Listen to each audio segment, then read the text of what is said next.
السلام علیکم ورحمۃ اللہ۔ بسم اللہ الرحمن الرحیم۔ دیکھیں وراثت کو ہم میں کیا ہم غلطیاں کر رہے ہیں، صحیح تقسیم نہیں کرتے وراثت کو، یہ ہمارا موضوع چل رہا ہے کہ وراثت کے معاملے میں بہت ساری ہم غلطیاں کرتے ہیں، بہت سارے ہمیں طویلیں کرتے ہیں، بہانے کرتے ہیں، بہت ساری وجوہات ہیں۔ دیکھیں اس میں ایک اور مسئلہ آج ہم دیکھیں گے، ایک اور غلطی جو ہم جائیداد میں کرتے ہیں کہ ماں باپ بھی زندہ ہیں، اولاد کا زبردستی اپنے والد سے حصہ وصول کرنا۔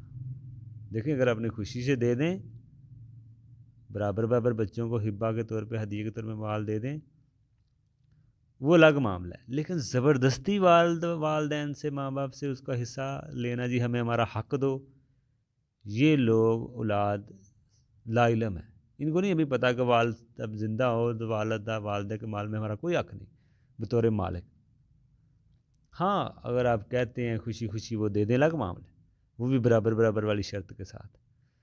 اگر وہ غلط تقسیم کرتے ہیں تو پھر بھی آپ کا کام ہے صحیح کرنا اس معاشرے کو، وہ گناہ گار ہو سکتے ہیں مگر نہ ہو۔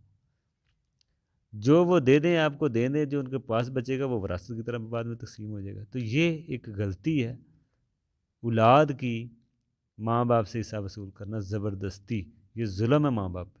اور ماں باپ بھی اکثر لا علم ہوتے ہیں، وہ سمجھتے ہیں شاید ان کا حصہ بن چکا ہے، وہ بھی جاتے ہیں علماء کے پاس، پوچھتے ہیں ہم اپنا حصہ کتنا رکھیں، ان کو کتنا دیں۔ اس سے صاف معلوم ہو رہا ہوتا ہے ان کو کچھ پتہ نہیں۔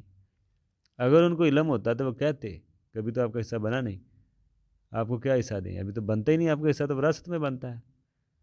تو اس لیے جب ان کا سوال سے پتہ چل رہا ہوتا ہے کہ ان کو کچھ علم نہیں، پوچھتے ہیں قاری صاحب ہم اپنا حصہ کتنا رکھیں، ہمارا کتنا حصہ ہے، حالانکہ ان کی خود جائیداد ہے، خود ان کا مال ہے، وہ پوچھ رہے ہوتے ہیں قاری صاحب ہم اپنا حصہ کتنا رکھیں، حالانکہ ان کو پتہ ہونا چاہیے سارا آپ کا ہے، ان کا تو ابھی ہے ہی نہیں۔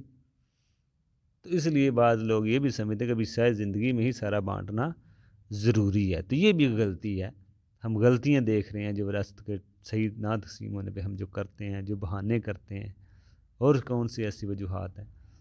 تو یہ چیزیں، یہ بھی ایک غلطی ہے جو زبردستی والدین سے ہم حصہ مانگ رہے ہوتے ہیں، یہ بھی ہماری غلطی ہے۔ زبردستی نہیں ہم مانگ سکتے، وراثت میں اولاد کا حصہ بنتا ہے۔ جب ماں باپ کی سانسیں چل رہی ہوں تو 1 روپے کا حق نہیں بنتا اولاد کا، وہ خود دے دیں برابر برابر بچوں میں، وہ الگ معاملہ۔